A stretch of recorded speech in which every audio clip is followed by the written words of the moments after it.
Kami dari kelompok B2 akan membahas podcast tentang kebudayaan. Sebelumnya perkenalkan dulu nih, saya Laila Oktaviana dari Salatiga, Jawa Tengah. Saya Nurul Fajila dari Sulawesi Selatan. Saya Dina Dusetiarini dari Banjarmasin, Kalimantan Selatan. Saya Anissa Jagatul Khairiyah dari Medan, Sumatera Utara.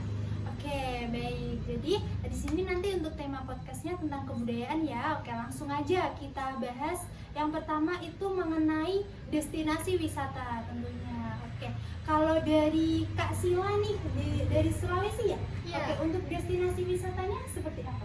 Ya, kalau di Sulawesi Selatan itu ada Pantai Losari.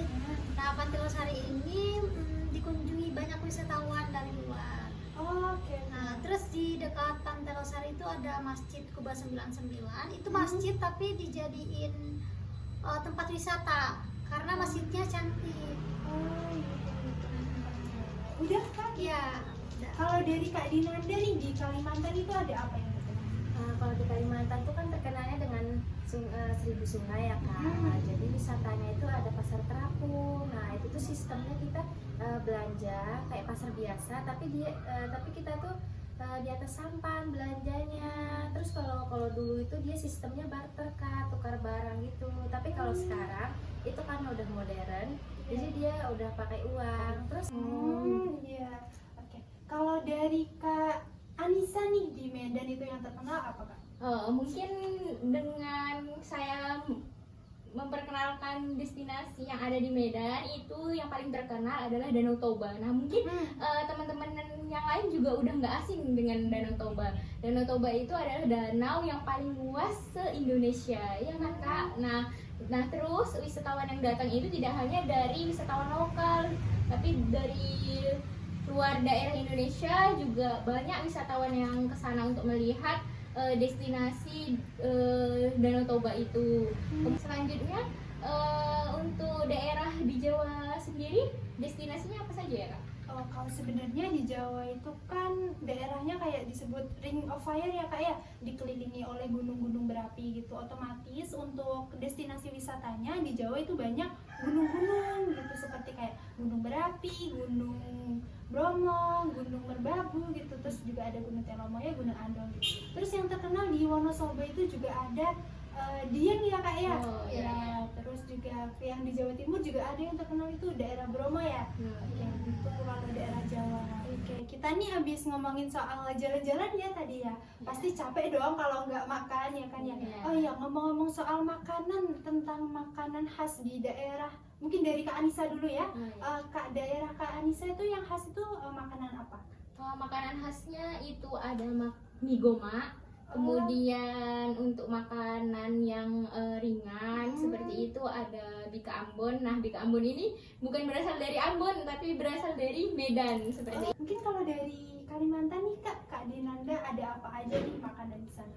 Kalau dari Kalimantan tuh terkenalnya yang udah keluar itu ya soto Banjar sih Kak. Oke. Terus ada nasi kuning. Oh iya. Kalau dari Sulawesi seperti apa? Ya, kalau dari tempat saya itu makanan khasnya ada coto Makassar, terus ada pisang hijau. Kalau di daerah Jawa sendiri makanan khasnya cenderung rasa apa ya? Kalau Jawa sih sesuai orang-orang yang bilang itu manis Kak gitu, kayak contohnya getuk yang terbuat dari ubi itu, terus ada juga gerugi yang terbuat dari ubi juga sih, itu juga manis. Terus juga ada untuk minumannya ada es dawet, sama yang berat-berat itu yang dari Jogja ada gudeg. Oke, selanjutnya kita akan membahas soal bahasa ya Kak ya, tentunya masing-masing bahasa tentu beda dong gitu. Mungkin dari Kak Dinanda dulu nih, bahasa Kalimantan itu bahasa daerahnya apa? Ya, bahasa Banjar sih Kak. Oh, oke. Terus kalau dari Kak Sila? Kalau di Sulawesi Selatan di tempat saya itu bahasa adatnya bahasa Bugis. Bahasa Bugis. Iya. Oke, kalau Dari Medan yaitu bahasa Batak. bahasa Batak. Iya. Kalau Kakak sendiri? Oke, kalau biasanya bahasa Jawa itu terkenal dengan bahasanya yang lembut ya Kak ya gitu. Contohnya kayak kalau bahasa Jawanya aku gitu. Kalau bahasa Jawa kan bahasa Jawa halusnya pulau gitu. Terus kalau dari bahasa Sulawesinya Kalau bahasa Sulawesi saya iya. iya, kalau Iya. Kalimantan Ulun. Ulun. Kalau Medan? Au. Ya. Tentunya beda-beda ya tadi untuk bahasa daerahnya. Next kita akan membahas tentang adat pernikahan nih Kak ya. Kalau adat pernikahan dari Banjar sendiri itu seperti apa? Suku Banjar. Banjarnya sih ya itu Kak apa? Modelannya adat Banjar juga sih. Tapi di dalam sebelum pernikahan itu ada tradisinya sebelum menjelang akad seperti kayak betasmia atau bermandi-mandi gitu sebelum menjelang pernikahan. Oh gitu, oke. Kalau dari Medan sendiri seperti apa? Kalau dari Medan adat yang dipakai itu ada Batak ya Kak. Terus habis itu ada beberapa resepsi juga sebelum pernikahan, yaitu ada malam baine seperti itu Kak. Kemudian ada kayak kita itu bikin acara berdoa bersama gitu. Nah, Kalau dari Kak Sila dulu seperti apa adat pernikahannya?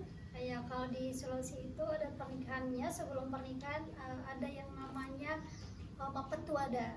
Jadi keluarga antar perempuan sama laki-laki bersepakat nanti mau merencanakan hari H dan nanti resepsinya di mana, seperti itu. Kemudian ada mapen redoi kalau di Sinjai.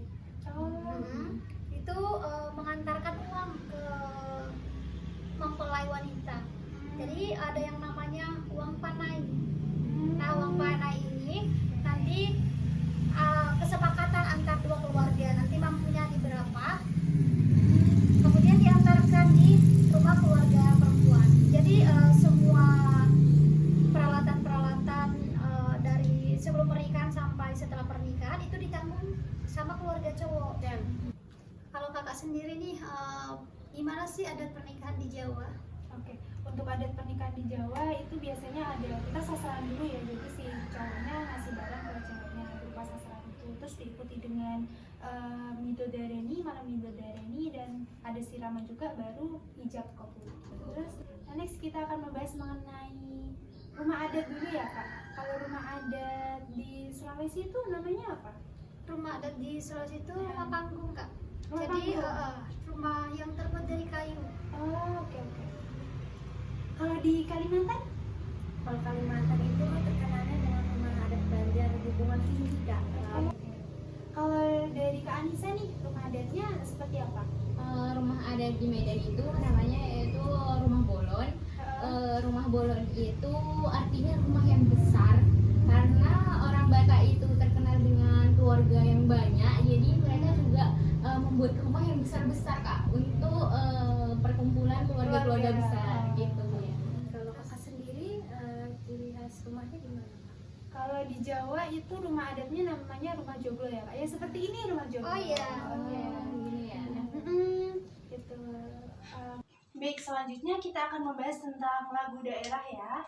Oke, mungkin dari Kak Anissa terlebih dahulu. Untuk lagu daerah di Medan itu ada apa sih Kak? Ada Sinanggar Tulo, kemudian ada Si Butet Kak. Oke. Terus kalau dari Kak Sila nih, lagu daerah di Sulawesi itu ada apa aja sih? Kalau dari Sulawesi itu lagu daerahnya ada Angin Mangir sih kak yang paling terkenal, sama Anak Buka. Oke. Terus kalau dari Kak Adinanda? Kalau dari saya itu Kak, yang paling terkenalnya itu Akun Risa. Nah, terus ada Baris Barantai sama Baris Kuning. Kalau dari kakak sendiri? Kalau di Jawa itu ada lagu daerahnya itu ada Cublak-Cublak Suwang sama Gunung Paco. Baik, mungkin cukup sekian yang dapat kami sampaikan mengenai kebudayaan kami masing-masing. Kami mengucapkan matur nuwun. Mau lihat teh? Terima kasih.